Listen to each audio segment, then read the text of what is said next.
Hey everybody, welcome to 2ZQ Hot Takes, where we discuss issues both big and small. I am your host, the very handsome Tim Kirk, and this time I'll be reading from my semi-autobiographical novel, I'm Just Making It Up As I Go Along, and Things Have Not Been Working Out As Well As I Intended, Chapter 9223, Temporary Friends, Part 2, Pleasure Island. I have to say that I am not one to have a transactional disposition to life. I feel it cheapens our shared experiences and puts a price tag on everything, which reduces existence to numbers that are counted by and matter mostly to boorish Philistines. It's like begging for mercy and expecting your executor to have a change of heart at the very last minute. That being said, the thing about being difficult or stressful or dramatic or arduous or perilous or just ill-considered experiences is that they quite often provide people having those same experiences with the opportunity to gain insight into their own, others' nature, a greater general understanding of human nature. And if you learn from them and apply the insight, you just might gain a bit of foresight. But many of us are far too short-sighted to do either or both of those things, and we condemn ourselves to reliving them over and over and over again. I am quite guilty of that, even as I persist to any degree to gain any understanding and awareness of my own nature. I have been guided by desire and a deep thirst for experiences that were apart from the safer, saner, more mundane, predictable life I was under the incredibly naive impression was crushing me or causing me to feel dread about fear of missing out or some nonsense that appealed to my sense of vanity and ego and my deep, impulsive, reckless, cavalier, careless need to have sexual contact with many, many other men. If you actually get the chance to survive and endure, things will happen to you anyway.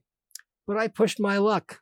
I did gain enough adult perspective to grow and learn how to function outside of a fixed environment, although once left in the wild, I just howled like a loon. Hardly a lone wolf. But to others, I might have given that appearance. But to myself, I knew I was a scared, feckless, stupid, ignorant child. At a point I might have looked back on as the height of my immaturity and foolishness, it was merely the harbinger of much worse to come. For me, anyway. My life would become completely different, and it seems that it would have been very unlikely for me to ever have the experiences I am about to relate. But my foolish immaturity was the catalyst for a catastrophic series of poor personal choices, and my naivete compounded my lack of perceptive thinking and hampered any aptitude for critical thinking. I was receiving dopamine and oxytocin from external sources, and they were alien and quite different from my own experience. At this point, I have to thank and deeply apologize to my parents for being such lovely human beings and express not only my distaste for the character of those I surrounded myself with, but a terrible sense of pity for the experiences they were forced to endure and shape their characters for better or worse. Some had strikingly similar traumas, virtually word for word, yet turned out to be extraordinarily different in traits and actions from each other, and for the most part, they had, at best, tangential contact with each other, and their backgrounds and traumas were never discussed, mentioned, or acknowledged. There was no kumbaya. This was always their backstories and not anything they had conversation with until you got to know them. I was so naive that I did not realize that the person manipulating me had a rough draft of her shtick and was using me as sort of a crash test dummy to refine and polish her story. She had a story, an origin story. She had a brand. As time went on, I heard updated versions of the story, and they became more and more disagreeable to me since I was highly aware of the actual truth behind her, let's say, fanciful narrative, and they did not jibe by a wide margin. She liked claiming things like she was a published poet, when in reality, in those days, there were plenty of self-publisher presses that would take money from wannabes and print their collection of drivel and books, which they would sell back to the writers, who would purchase extra copies to distribute or have on display to impress less discerning types so they could prove to others that they were among a select field of inspired artistes whose collected works were compiled together by highly respected titans in their respective area of intellectual concentration, and the book was therefore proof. Technically, she was a published poet, but she had to pay for the privilege, received no literary recognition or income from them. They were just post-adolescent messes of feelings and poorly articulated ideas, very few actual themes. Everything was obvious and dull and beneath the level of greeting cards.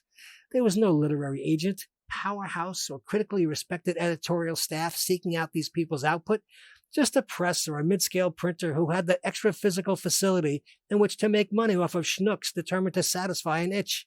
These things actually did happen, like the Rodale Press, not a publishing house by any literary standards, but where hacks and loons would go to churn out their awful conspiracy theories and propaganda. If anybody worked there in any editorial sense, it would likely be to collate and proof check the typing of the material, possibly to edit out repeated words, but nothing of any substance. They really did. That was it. But it was my bad for following a misguided desire to be a restaurateur. What was I thinking? As much as it was hers for being dishonest. Sleaze to me is mostly something I ignore, except when someone or some people do something sleazy to me. Suddenly, my inner sense of righteousness is awoken, and I am livid. My blood boiled. That happened to me. And I pictured myself as a lone wolf howling in the wilderness of a place where I was still fucked up and searching for direction. I never received that direction, but I did eventually climb up and out and escape from that sewer. The thing it does help to do, like knowing what you don't want versus knowing what you do want, is it helps you decide and clarify what your values are. Some things you are fine with, but there are some things where you draw a very hard defined line. You don't cross that line, and if someone else does, that is a trespass. You make that decision, and those distinctions become crystal clear in your mind, and they become unshakable if you have the fortitude. A lot of us are never tested, and it is a good thing because most of us aren't prepared to deal with the underbelly of life. Most of those who live in the underbelly aren't prepared to deal with the finer things or have no use for them in the first place. Plain noodles and fried ground beef with ketchup. That's dinner.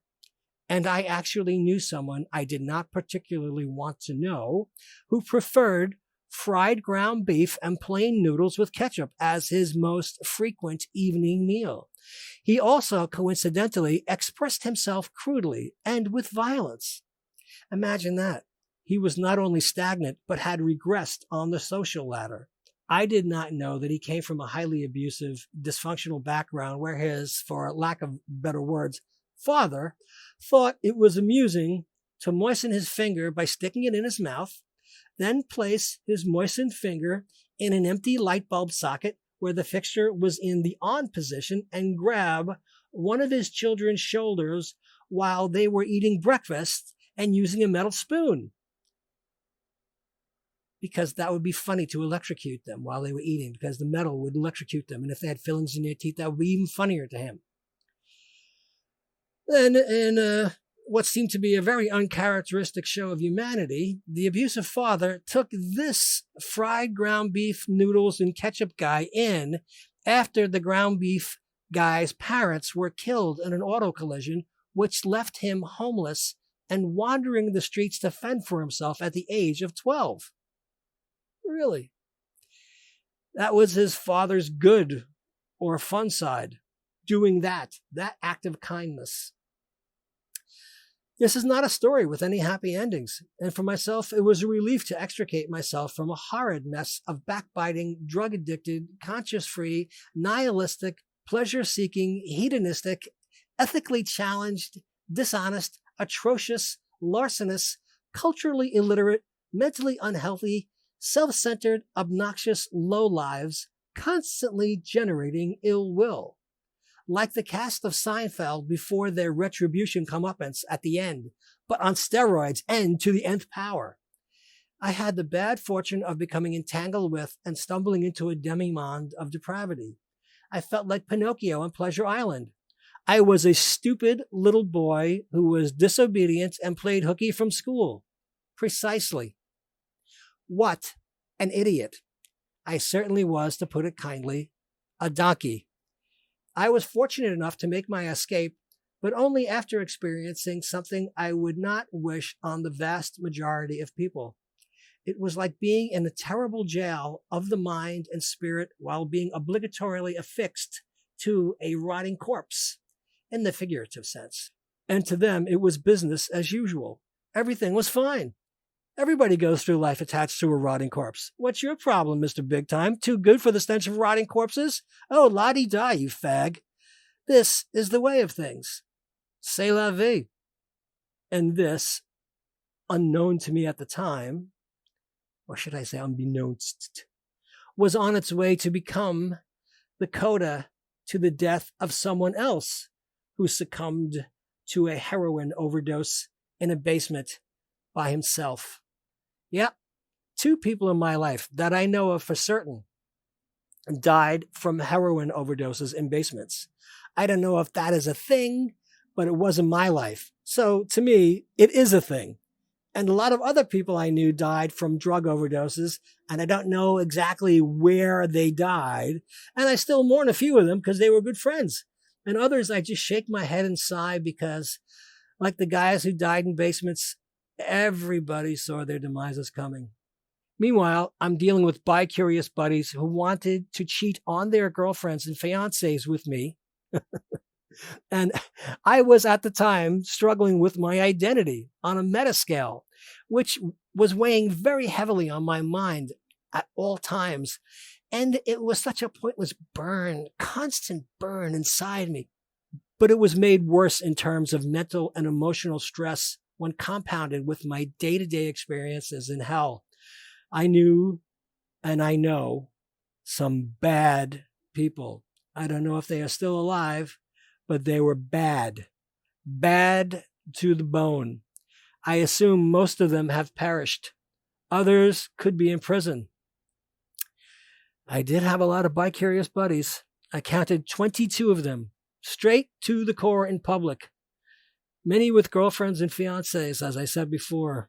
As soon as they got you behind closed doors, they wanted sex. Gay sex. Lots of gay sex. Straight acting. Very straight acting. End of part 2. Thanks for listening. See you next time. And as the kiddies say, peace out.